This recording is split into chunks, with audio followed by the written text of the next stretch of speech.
Bonjour, bienvenue à la rédaction de Technosaur. Alors ce soir, une petite démo de quelques minutes sur un petit outil hyper pratique pour découvrir en toute simplicité directement sur votre Mac l'Apple II et notamment l'Apple IIe avec un émulateur software vraiment très bien fait,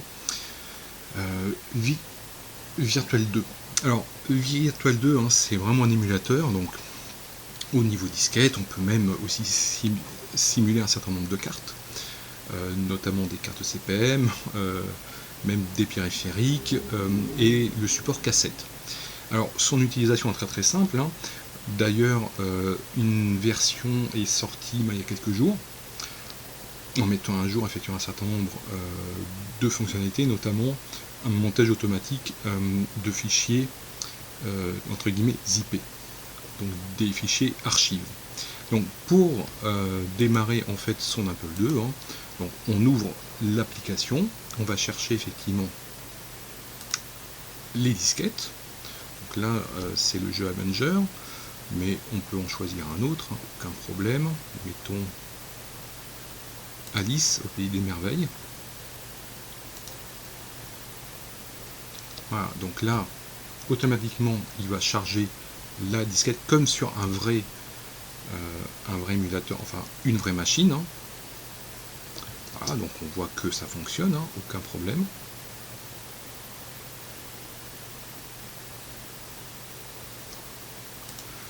Alors, on peut aussi charger un autre exemple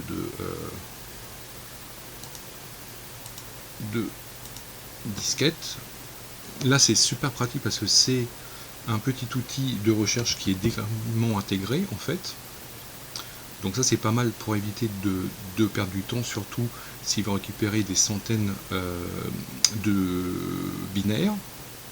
Donc on va essayer un petit jeu, mettons un Space Quest 2. On va voir qu'est-ce que ça va donner. Allez, on fait un insert. Voilà, donc non, en fait là il va pas accepter. Alors oui, tous les formats d'image ne sont pas reconnus automatiquement. C'est un petit peu dommage, mais c'est comme ça. On va essayer le Ultima 4. Lui en principe il fonctionne. On fait un reset machine quand même. Voilà. Là il redémarre. Donc vraiment il est assez rapide, très complet.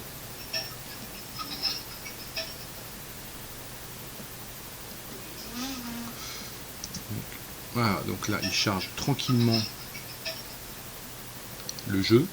Alors évidemment il gère les deux disquettes, donc si vous avez un outil ou un jeu qui est en deux disquettes, disquette 1 et disquette 2 sans aucun problème, bien entendu.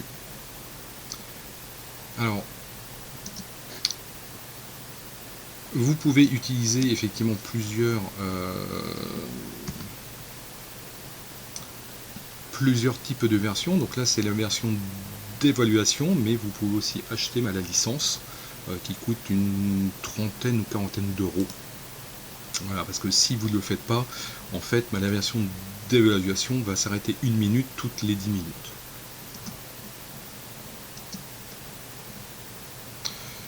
Voilà, donc ça c'est un petit exemple, donc on va en chercher un autre. On va tenter Prince of Persia. En principe il fonctionne, on l'a testé il y a quelques heures. Hop, voilà. Alors déjà il faut la disquette de boot. On fait le reset machine comme on l'avait fait la première fois.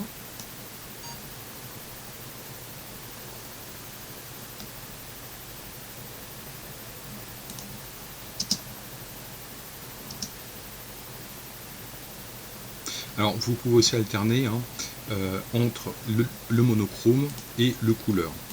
Alors c'est vrai que la définition n'est pas toujours top, mais ça pose pas de gros soucis. Alors on va juste faire la recherche, ce sera plus pratique. Donc il nous faut la face 2.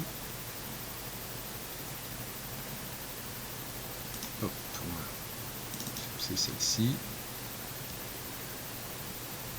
Non, c'est pas celle-ci, c'est pas grave. Hein. On va continuer à chercher, pas de problème.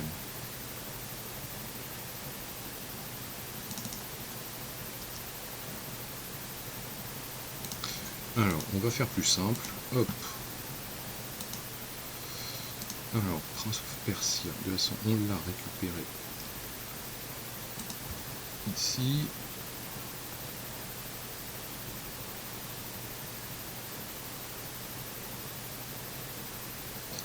Voilà, donc Prince of Persia. Là, c'est la disquette de boot. Voilà. Et là, normalement, ça va fonctionner. Alors, le son est géré et on peut même aussi accélérer la vitesse de la machine. Voilà, donc effectivement, on retrouve hein, les mêmes bruits, les mêmes sons que sur un vrai Apple II, hein, évidemment.